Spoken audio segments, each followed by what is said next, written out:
But there are pros to buying a house as well.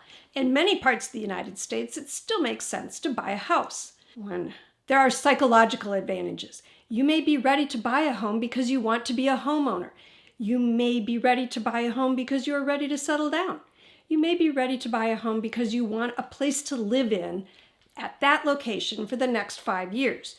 You may be ready to buy a home because you are financially prepared. 2. There are financial advantages as well. Over the long term, you should be able to build equity in your home.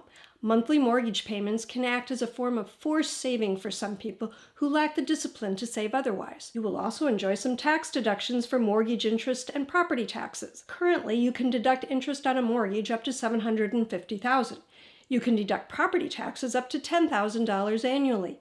Be sure to talk to your tax advisor as IRS rules and regulations change frequently. Just be careful to keep the cost affordable for you today, not for some dream you have for 5 years from now. The general rule of thumb is that mortgage payments should not exceed 28% of your gross monthly income. That's your income before taxes are taken out. A related rule of thumb is that the mortgage payment, homeowner's insurance, private mortgage insurance, required if your down payment is less than 20% of the cost of the house, association fees, and property taxes should not exceed 32% of your gross monthly income. But in many parts of the United States, these rules have become impossible to follow as housing prices have outpaced incomes. You may be able to bend these rules slightly if you have no other debt or very little debt.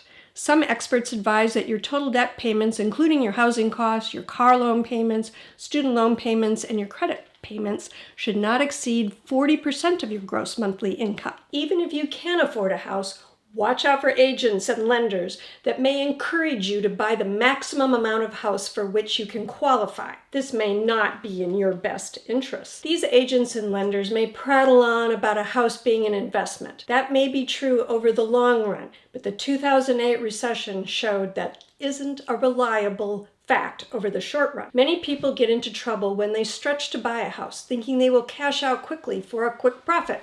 Make sure you buy a house that you can afford today. Click on this video for more money tips.